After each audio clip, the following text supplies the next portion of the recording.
Good day everyone and welcome to another vlog for the Exodus 7 to 12 KJV project. In this vlog I actually get to talk to you guys about a few things apart from just the project itself, things that will be useful in the animation process. And for starters we're going to be talking about focus. Now as you can see in this little frame we got right here, everything is out of focus.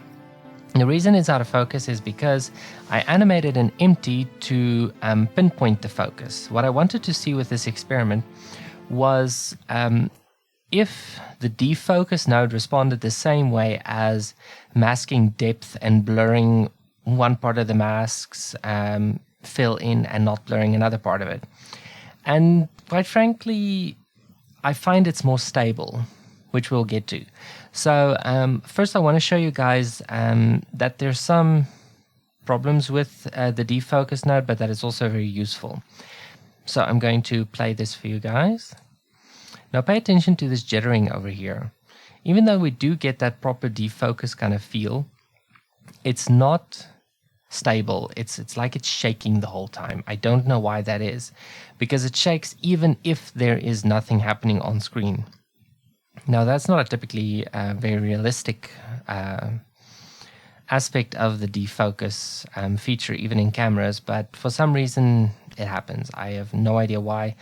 I looked on the internet, I tried various things, I even stabilized the depth map in order to get a good result, and there's something wrong with the node. It will keep shaking for some reason, but it is still useful. For example, if you want to shift the focus away from something in the foreground, you can, blur the foreground or whatever the case might be. It's not horrible. It is still useful. You can still use it. But just be aware that this jittering might still happen. The only thing I didn't test that I believe I'm being shown right now is that this is at 50% resolution. I don't know if it works 100% if you leave it at 100% resolution. That might also be a possibility, because I know some nodes become unpredictable when you start using a percentage of a resolution. So that's something to try later on. So next test. This is a much broader test for defocus. As you can see, we still have the shaking, but the focus field is larger. You can still see there are some edges issues. I also tried using the high quality setting, but unfortunately it only improves the result a little bit. It still doesn't get rid of that weird shaking, wobbly kind of situation.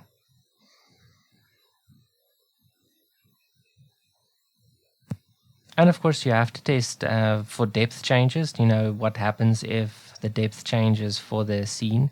And as you can see, the whole time it kind of shakes like that, it vibrates. So whether the depth changes or not, this vibration still occurs. And it's not even to varying degrees, it just keeps shaking like that, whether there's something changing the depth or not. Now what I did here was I had a what you call it, like a cylinder, very long thin cylinder, rotating like a clock in the background, but its origin point is over here, so it would go into the view and out of the view and into the view and out of the view, but I made it transparent. You can see it over here as it moves, so that if the depth changes, it's supposed to create a differing effect over here, because sometimes the depth pass does that. I don't know why, but sometimes it does do that. So this was just a test for that, but even when I turn this thing off, you can see it going past there, it still shakes. So I have no idea what's causing it. Like I said before, the only thing I haven't tried yet is to render something at full resolution with the whole defocus thing and seeing what that does. That's definitely on the to-do list today, because I really want to be able to use defocus for the scene where they break the bread, which we'll get to later, so that the background is out of focus and the bread is in focus. This is the one that has been stabilized. You can still see the rod going past here, but the jittering still occurs. Similar situation, but in this case I added like a mesh in the background, also transparent just like the rod, to absolutely limit the effect that this rod could possibly have on the scene in terms of its depth. But ironically, we actually got more jittering. Who knew? This one, you can see right here, is a depth map, but it is made using the mist pass. Now, I saw this on Gleb Alexandrov's website this week, that you can actually use the mist pass as a depth map that has anti-aliasing. So I really felt that God wanted me to work on the mist pass for the week.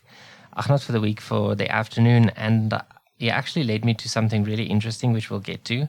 But I want you to see what the depth map looks like with the rod turning. So you can see it turns quite fast, and it goes in view, out of view, in view, out of view, in view, out of view. It's the best way to get that reaction out of the depth map. And as you can see, it's perfectly stable. No changes happening in this shaded area over here. I'll even zoom in on the edit like you see right now, so you can see that there's nothing changing there.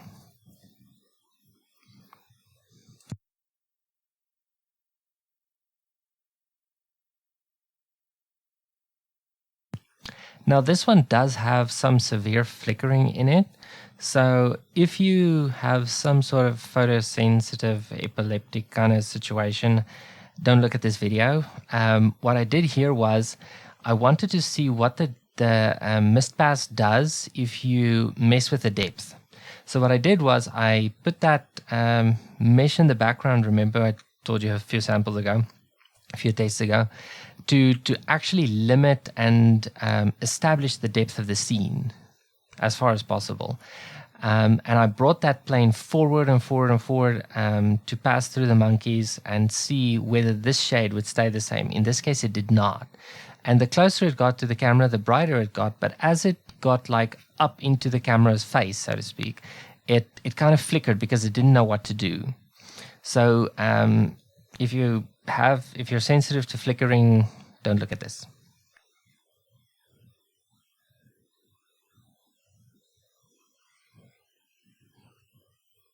So as you can see, there's a very clear difference, especially on the shades over here. You can see it. As it comes through, it just changes the whole thing. But this is the surprise. Now, after God showed me what the problem was, that I normalized it instead of just purely stabilizing it, in other words, making it visible. After he showed me how to do that, he also showed me that you can get textures in your depth map. They can actually show up if you use the mist pass instead of using the Z pass for your depth. But you do need to enable Z transparency, otherwise it doesn't show up. So I want to show you what this looks like, and then I'm going to show you the color pass for this exact same render.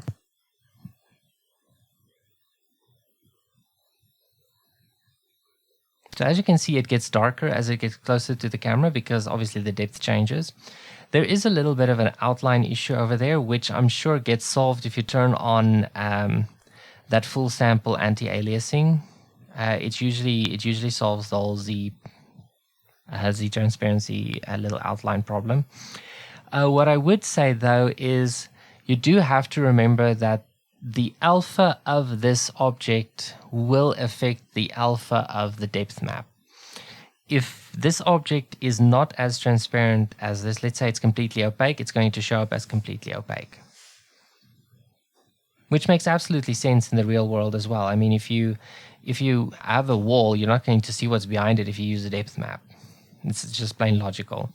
The biggest advantage here is that we get an anti-aliased depth map with the possibility of using our textures in the depth map as well, unlike with the Z-Pass where it's either on or off.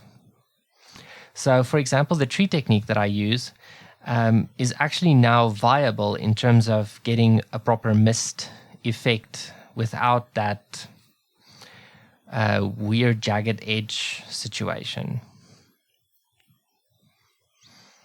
So this is the depth pass, and I'm going to show you the color pass right now. As you can see that it's slightly transparent. Not slightly, it's very transparent, but not completely.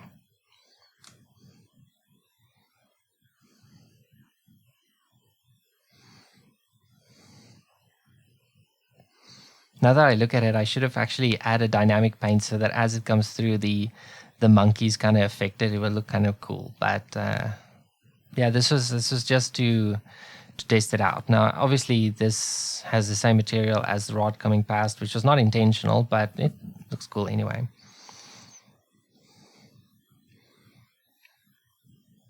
So as you can see, this is a very, very useful technique to really get some great results in terms of your depth maps. So just to prove to you guys that you can actually use a very smooth texture, I'm going to open this project in Blender and quickly show you that. Okay, so this is our plane. As you can see, it's got the water on it. I'm just going to turn on screencast keys. Not that I think it's really going to help, but whatever. So I already have another texture here that I tested out, nice and smooth. So if I render this, and there's the composite. So you can see you can have these really, really smooth textures, and of course this whole anti-alias issue. So let's test it. Let's see if a full sample gets rid of it. I think it will. Yeah, it does. See? Perfect. The biggest difference is that textures show up, which is a major, major improvement for any kind of depth map. So the simple way we actually use this mist pass as a depth map is, it's fairly simple. So let's quickly get into it before we continue with the rest of the vlog. Okay, so let's just move our monkeys a little bit out of the way so we can get some depth. Move the camera back, and of course we want a mist pass instead of a Z pass, and that's pretty much it. Let's render. Okay, node editor. So I'm not going to use any of this right now, so I'm going to delete all the excessive stuff. The only one I want is this render node over there, so I want to use this little node instead.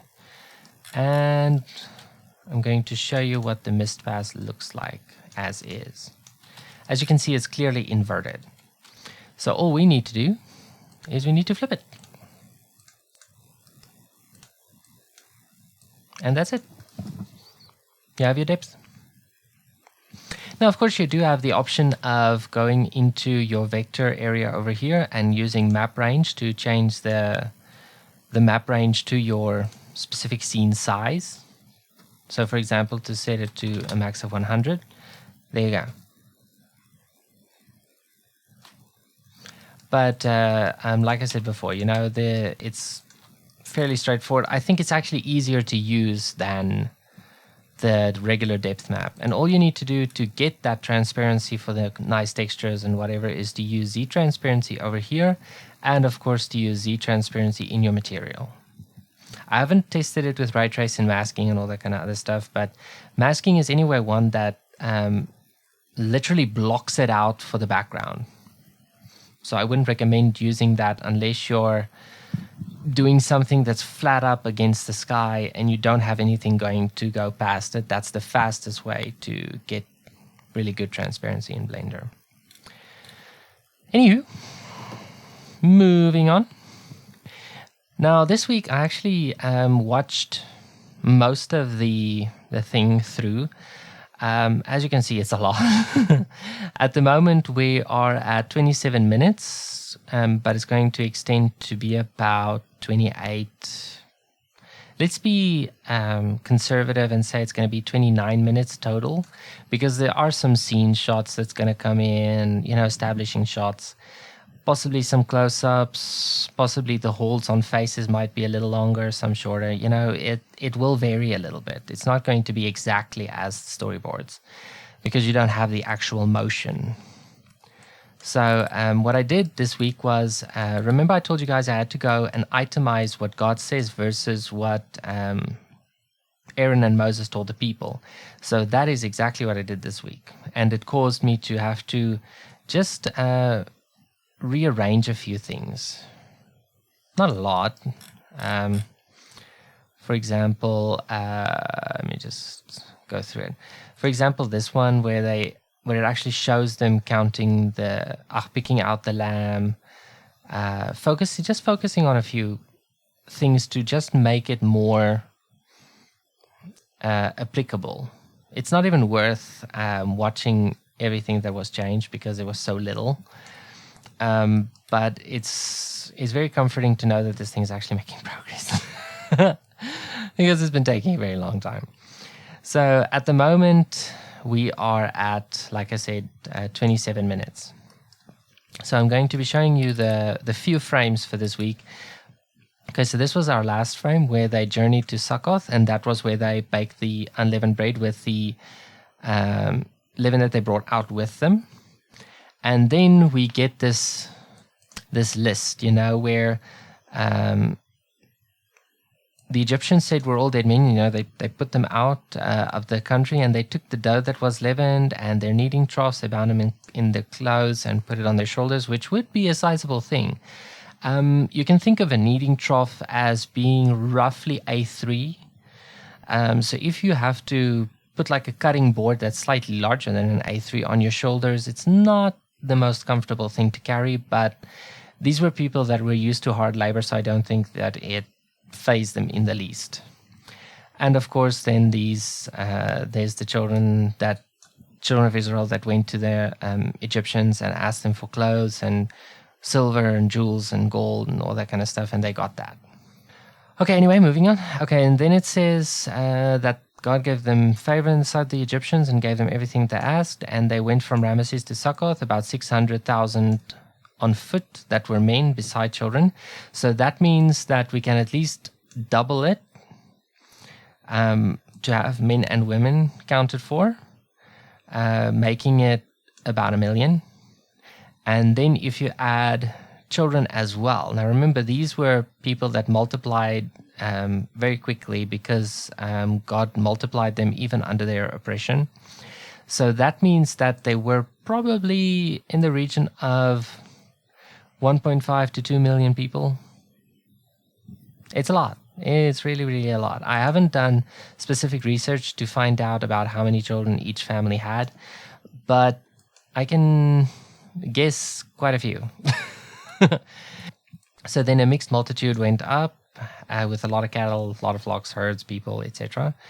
And then it says they baked unleavened cakes of the dough which they brought from them out of Egypt, because it wasn't leavened. They were thrust out of Egypt, so they couldn't stay long, and they didn't prepare any food for the road. That's what a victual is. It's food for the road. Now the sojourn. Okay, this is the fun part. It says talks about the fact that they were in Egypt for 430 years, and it says to the day. So they were in Egypt for exactly 430 years, just like it was prophesied, scripture on screen right now. So that was super awesome, because it says, even the self-same day it came to pass. That is awesome. That is really, really awesome. I love it when God's so specific. Okay, so anyway, and the Lord said unto Moses and Aaron, this is the ordinance of the Passover. And then he goes and he gives them a little bit more detail about who can eat it, who can't. And this is one of my absolute favorite verses. It says, one law shall be to him that is homeborn, and to the stranger that sojourneth with you, among you. Means that God is no respecter of persons. If you follow him, same benefits, same rules. Absolutely awesome. Love that. He doesn't show partiality just because you're tall or short or can run fast, run slow. It doesn't matter about how he made you. It's, if you follow him, he's with you 100%. That's dedication right there. Okay, anyway, and then it says that thus did the children of Israel and came out the self-same day. So getting back on Moses and Aaron repeating God's instructions for the Passover. So here's a little file I put together, and basically it comes down to 3 points. It's to every household take a lamb for the Passover and, share if it's, too much or whatever. Shall put the blood on the doorpost so that the destroyer will pass over them, and this is an ordinance forever. So you can see that Moses and Aaron's part, not super long. I mean, God already repeated this kind of stuff. They recorded it. It was obviously given, but repeating it exactly in the text itself is not going to really assist us because, like I said already, it has been recorded because here we have it, you know. So basically, he's just saying this is the part to focus on. The details are important, but that's not the most important. The most important part is that you take the hyssop, you dip it in the blood, and you put it on the doorpost so that the destroyer will pass over you. You're not allowed to go out of the house until the morning, that sort of thing. And you shall remember this, and you shall do this as an ordinance forever, you know, your children's children, that sort of thing. So that's great. And when God says it, he says, speaking unto all the congregation of Israel, saying, in the 10th day of this month thou shalt take unto them every man a lamb according to the house of their fathers, a lamb for an house, and if the household is too little, all that kind of stuff. So God gives the fine details, and Moses just repeats in the text the basic details. All it comes down to. That means that this vision-esque approach over here can just stay the way it is.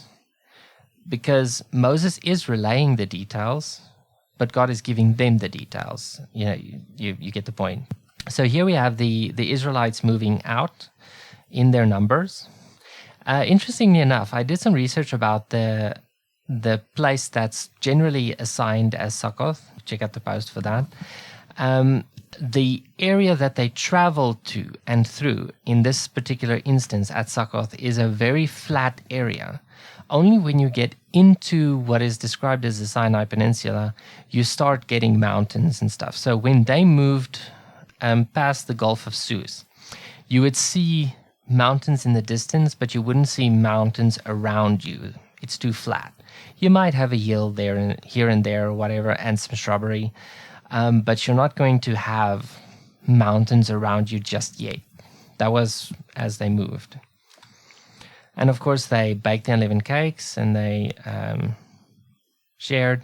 And of course, here in the background, I want, you know, to show the a campfire, that sort of thing, where they cooked it.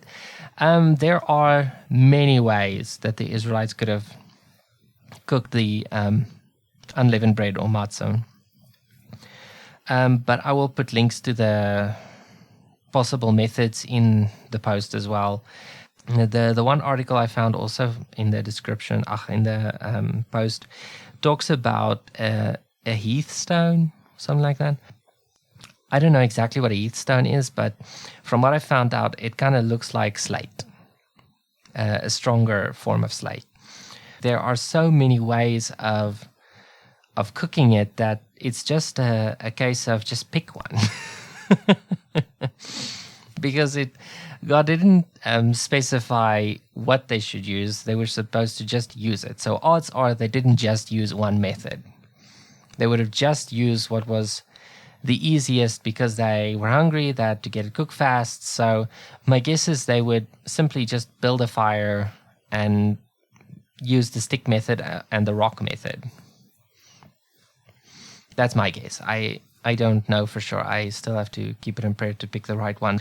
And of course, as we have this ordinance of the Passover, oh goodness, being relayed, I want to show beautiful scenes, but not scenes that are going to distract you from listening, you know, to what's being said. So as they share the bread and stuff, I want to do kind of like a zoom out from the camp. A very slow zoom out where you have people eating and walking and, you know, just a very general, basic environmental kind of scene. So you have something pretty to look at while you listen. It's sort of like listening to classical music while you're studying. You don't really pay attention to the music, but it just helps you relax and focus. That sort of thing. So getting this right means that there's not a lot of motion being allowed on screen. It has to be a very slow pull out. which helps because there's quite a lot to cover. Because we have to talk about the sojourning and then, of course, the ordinance. Okay, so then this part talks about the sojourning, showing the buildings that they built there and, like a slow pan over that. And, of course, it says that, let me just get the verse.